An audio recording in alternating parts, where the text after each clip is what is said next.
Baik, Assalamualaikum warahmatullahi wabarakatuh. Kembali lagi bersama saya Dino Vidiantoro, guru bahasa Indonesia di SMA Martia Bakti. Nah, apa kabar kalian? Semoga baik-baik saja ya dan tetap dalam lindungan Allah Subhanahu wa taala. Nah, di pertemuan-pertemuan sebelumnya kita baru saja menuntaskan materi teks laporan hasil observasi, di mana kalian sudah membuat sebuah hasil dari sebuah pengamatan yang telah kalian lakukan di rumah menjadi sebuah teks atau menjadi sebuah laporan. Nah, di pertemuan kali ini pada bagian pertama kita akan belajar tentang teks eksposisi. Sebelum kita belajar, alangkah baiknya kita membaca basmalah atau berdoa bersama-sama. Bismillahirrahmanirrahim.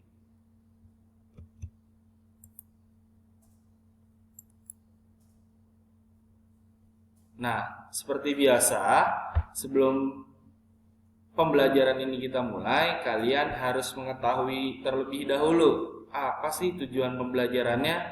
Yang pertama, kalian dapat mengidentifikasi tesis, argumen, dan rekomendasi dalam eksposisi.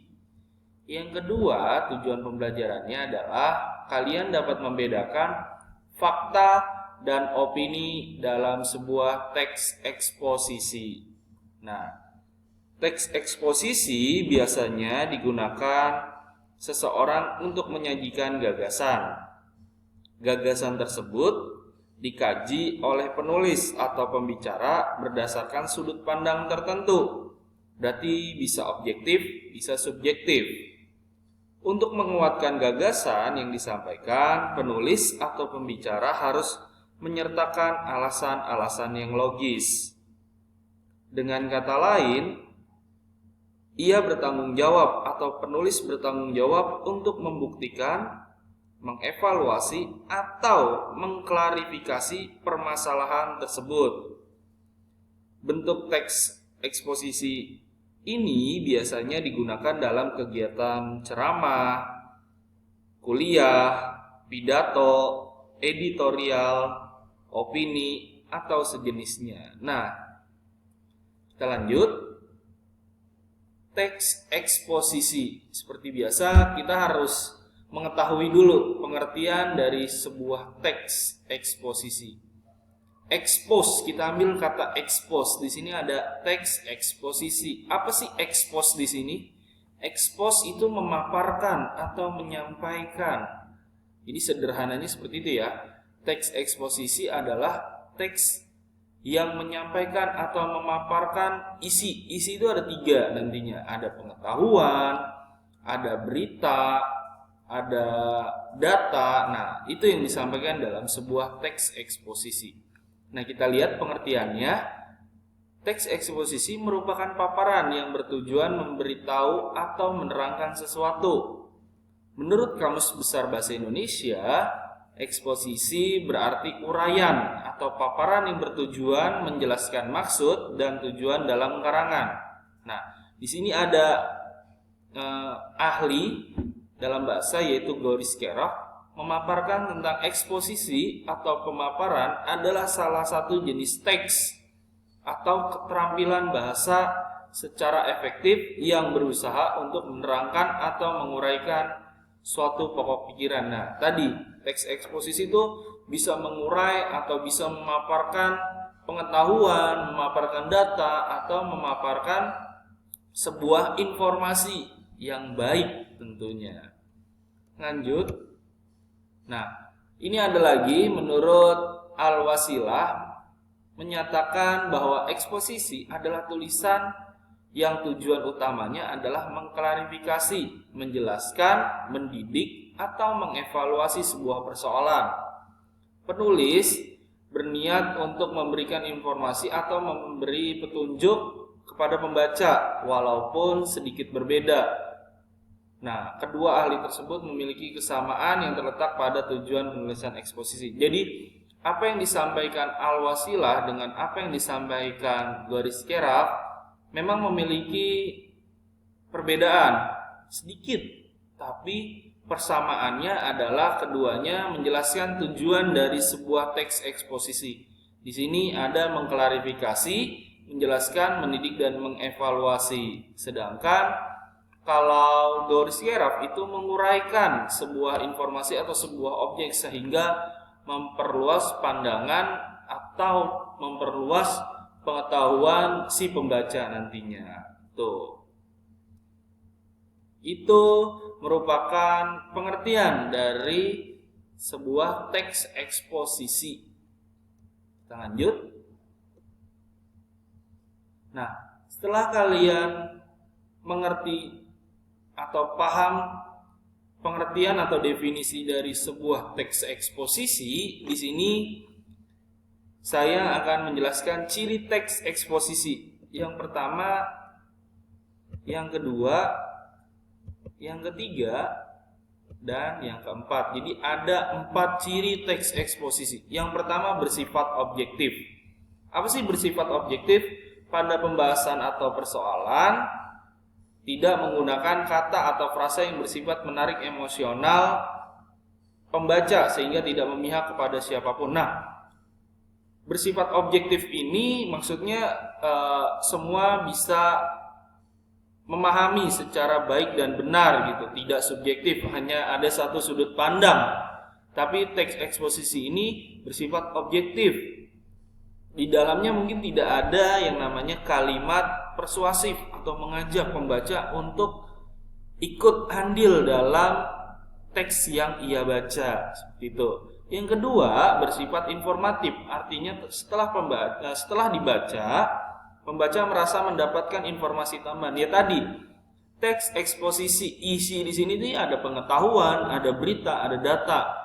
Sehingga ketika kalian membaca, kalian akan mendapatkan suatu hal yang informatif. Itu ya tadi kalian mendapatkan sebuah pengetahuan setelah membaca teks eksposisi.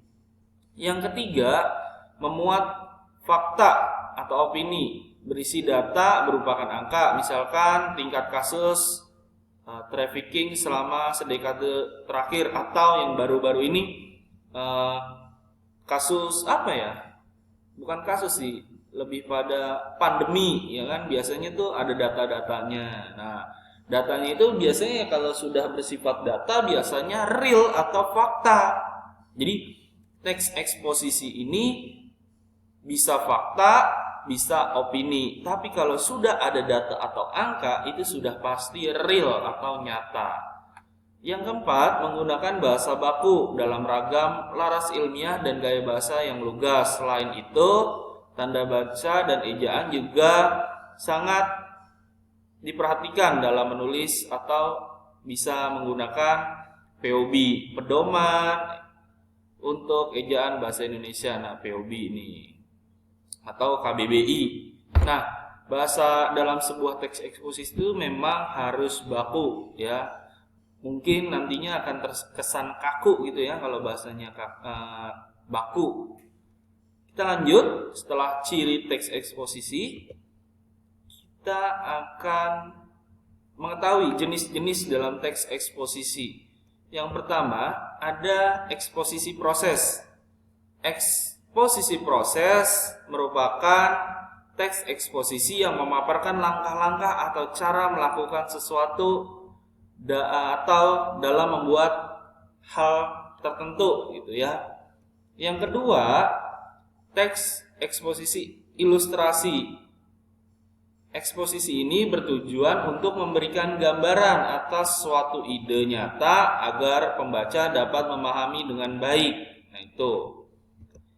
Yang ketiga, ada eksposisi pertentangan. Eksposisi ini berisi topik yang dijelaskan dari sisi kontradiksi atau konservatif atau ya kontroversi lah, seperti itu, yang biasanya berhubungan dengan topik yang lain. Jadi ada perbandingan ya, ada yang baik, ada yang buruk. Nah, ini pertentangan.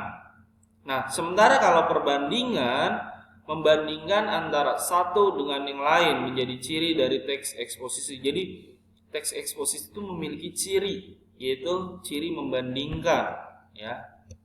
Lanjut, masih dalam jenis teks eksposisi, yaitu ada teks eksposisi klasifikasi.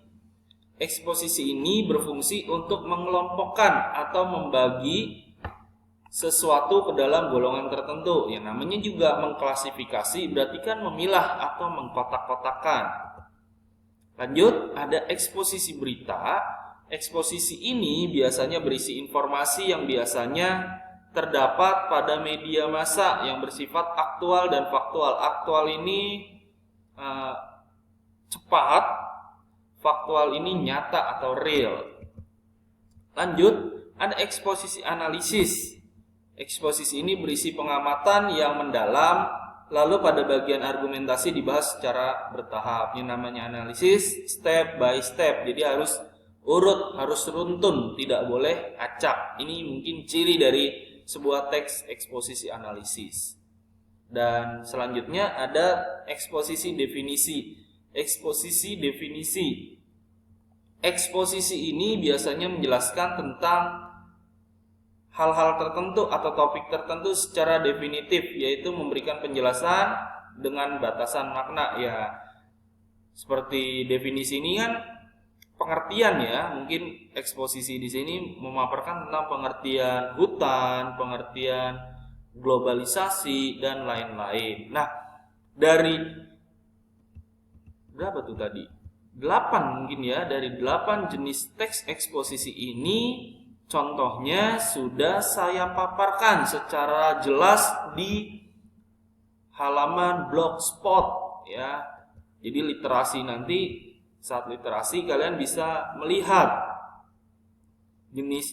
contoh teks atau contoh kalimat atau contoh paragraf dari jenis-jenis teks eksposisi.